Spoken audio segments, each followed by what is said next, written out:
Vous n'avez pas pu résister à la dernière paire de chaussures qui vous faisait de l'œil même si celle-ci était un chouïa étroite pour vos petits petons. N'est pas Cendrillon qui veut. Vous n'avez ni embauchoir sous la main ni l'envie de vous faire raboter les pieds dans vos escarpins trop serrés et vous n'avez nullement l'intention de sacrifier vos chaussures. On vous a déniché quelques astuces toutes simples mais efficaces pour agrandir vos souliers et sans plus torturer les orteils. Add choice ES advertising red invented by It's Add choice ES advertising red invented by TEADS. La congélation comme astuce pour élargir vos souliers. C'est l'astuce de grand-mère infaillible pour élargir des chaussures trop étroites.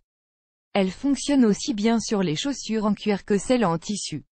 Pour ce faire, vous n'aurez besoin que de 2 sacs de congélation étanches et d'eau.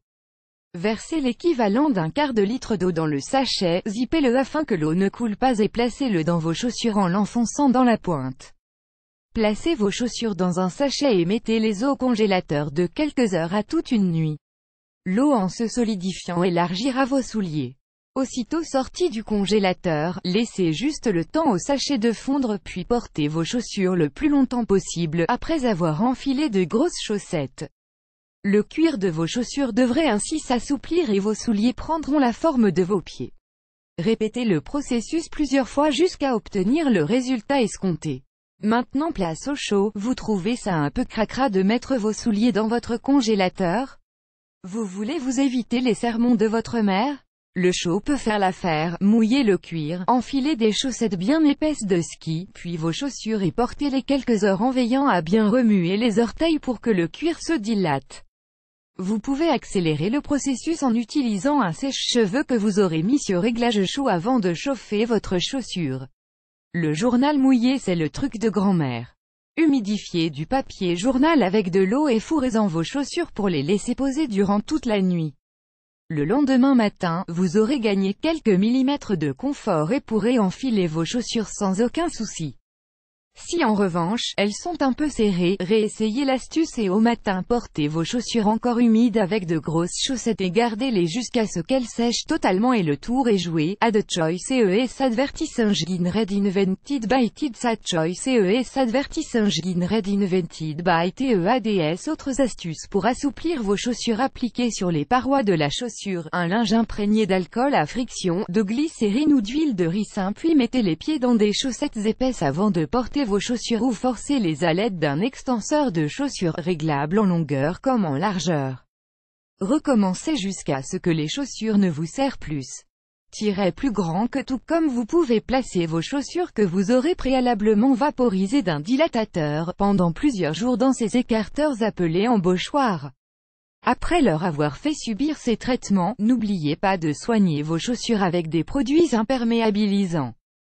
Comment choisir la bonne paire de chaussures? Entre coquetterie et complémentarité vestimentaire, trouver chaussures à son pied n'est pas chose aisée. En cas de mauvais choix, vous en paierez les frais, mal aux pieds, mal au dos, mal aux genoux, mycose, callosité, œdème, et autres bobos. Les talons hauts sont décriés pour leurs talons surélevés, leurs semelles ultra fines à l'origine de bien des maux podologiques, corps, orteils en marteau ou en griffe. La surcharge de l'avant-pied provoque des callosités et des douleurs osseuses.